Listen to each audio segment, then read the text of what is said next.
The lighting is so bad today, so I'm just gonna go put on lip gloss. I hope it changes something. I'll close the curtains. I think lip gloss is gonna help. Yeah, lip gloss. Okay. I'm back with the lip gloss. What do you think? I think it's a bit darker now. Let me just add some pink. Just add some pink to it.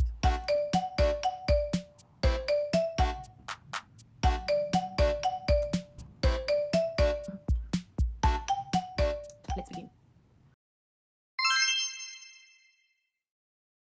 Confidence.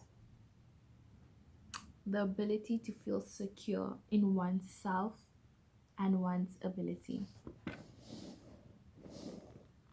This is a dream for many of us. And this topic is a very highly researched topic. Like, I know if you just type in how to be and type in the letter CO, the first thing is going to pop up is how to be confident.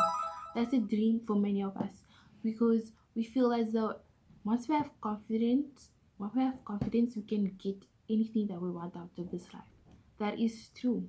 Honestly, I feel like most opportunities that we've missed in this life is because we lacked confidence to approach them or the confidence to exist as who we are, right?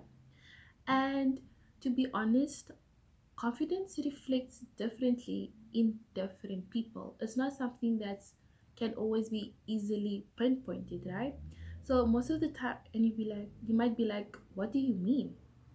So most of the time, you consider someone to be confident. You see them walking with their nose, neck up, and you assume they're confident. And then there are interviews, and then being like, I'm the most like insecure person. I am not confident in myself. They just have the look of confidence. And this brings me to what I want to discuss. That most of us have an idealistic view on confidence. Confidence manifests differently in different people, and the image of confidence we have, or that we've been brainwashed into thinking is confidence is has really been detrimental to us.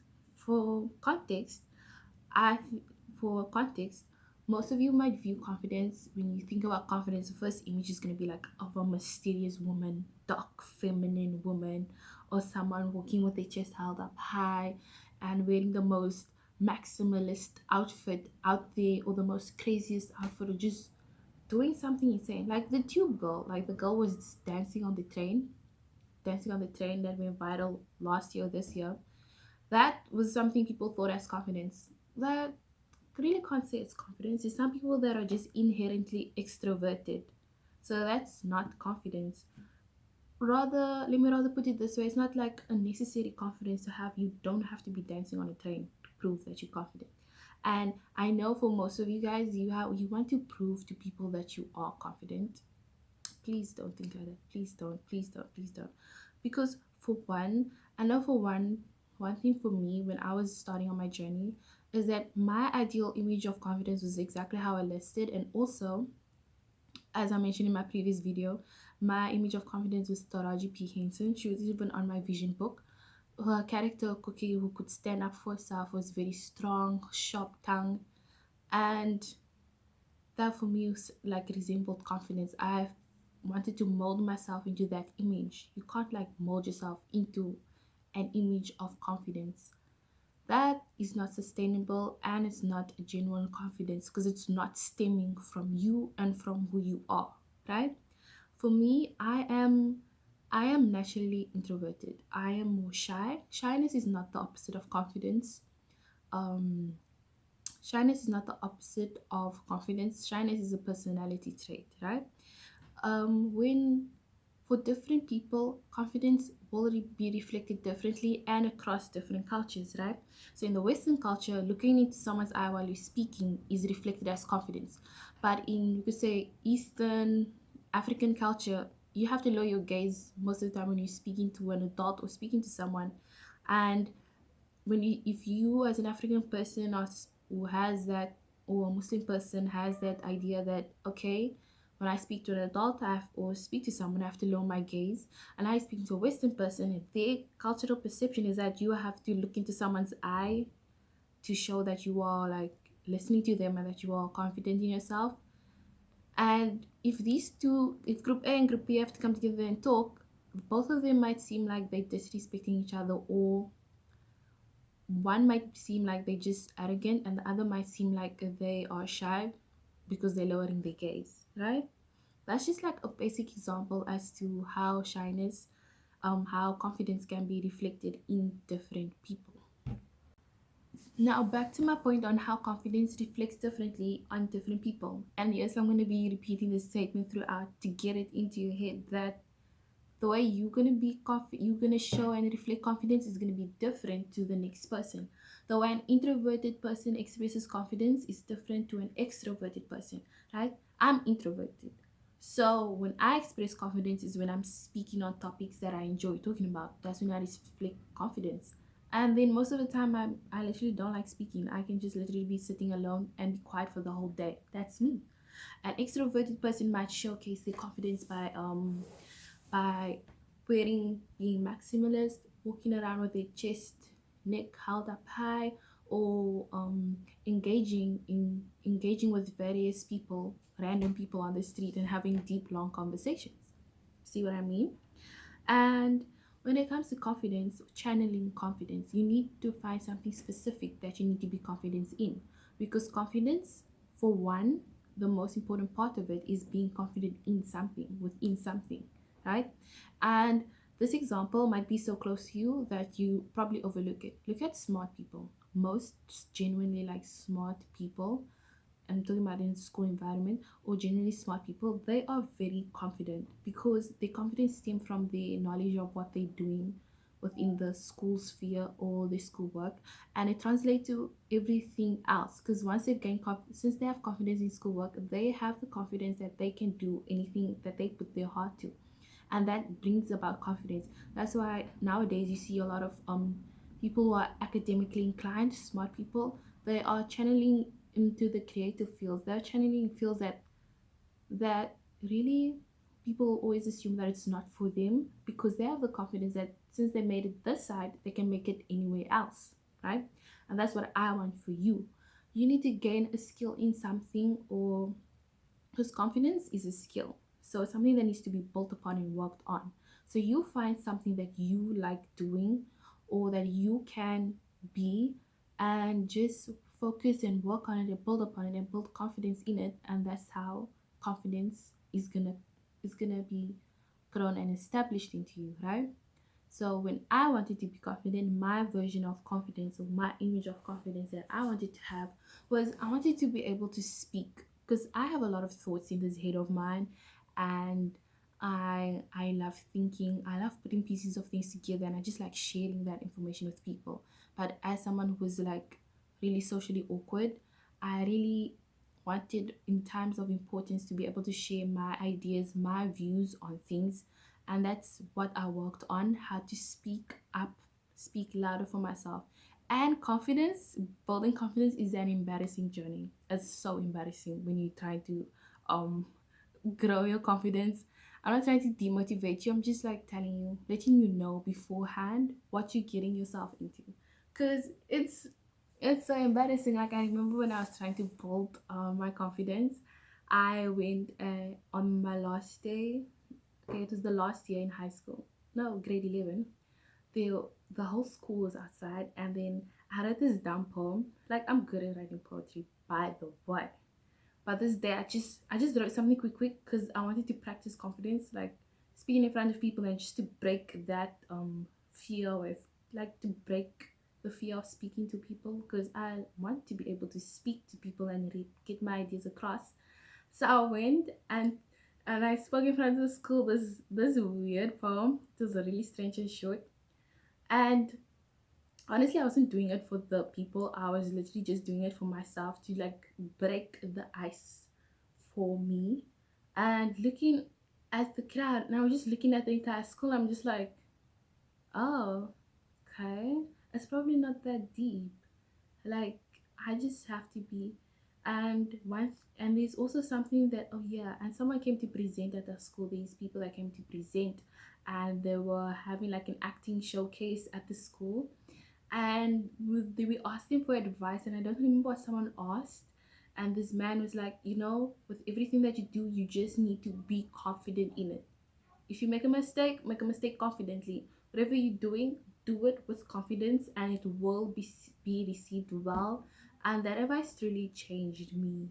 And another advice would be my business teacher in matric. He was like, when you presenting something or when you performing something, you need to perform, you need to act it out. And he wanted all of us to take acting classes so that we could be good in speech, in delivery, and honestly, all those factors really helped in my journey to confidence. In my journey to confidence, like even now speaking in front of my phone for this YouTube channel, right? Okay, so in terms of self-love, with your journey to self-love, which is being secure in oneself, before you reach that state of security, you first need to accept who you are now and where you are currently. Like you have to admit, yeah, I am insecure currently. Yeah, I'm not the smartest academically. You have to admit, like, you just have to admit everything. You need to be honest. Basically, you just need to be honest with yourself and admit where you are. You, in order to bridge that gap between your unconfident self with your confident self, is accepting of your current reality, right? At the time when I was very insecure and not confident, all I could see was the end goal. I really wasn't, and I thought that if I just wished a little harder or prayed a little harder, I'd get there, right? And that's not how it works, because your end goal is the vision. End goal equals the vision. The Your current state equals your reality, and the what is in between is the process, is the wheels of change, is the process, is the work you need to put in order to get to your end goal. And I'm not saying that you need to because accepting yourself is really hard. I'm not going to say as something quite easily, but just need to be accountable and be like, okay, look here, I am here where I'm at. I'm probably at the worst place in my life. Like, you just have to admit for yourself. And in this process of thinking like, um I'm not where I want to be, and thinking about how I hate myself and how I don't love myself and being insecure, it came to me. How can I hate myself when I didn't create myself? Where did I get that authority to hate myself so deeply? You know? And it just hit me because everything everything goes back to your creator. I did not create myself. I was created. And how could I hate myself? I am a creation of Allah. I'm a creation of God. And the nerve and audacity to hate myself for who and what God created me as is such a low blow. It's something so despicable. And one of the rules and one of the, I could say, the methods of making dua is praying, is repenting. And I really wanted to come out on the other side of my depression, of my insecurity, of my lack of confidence.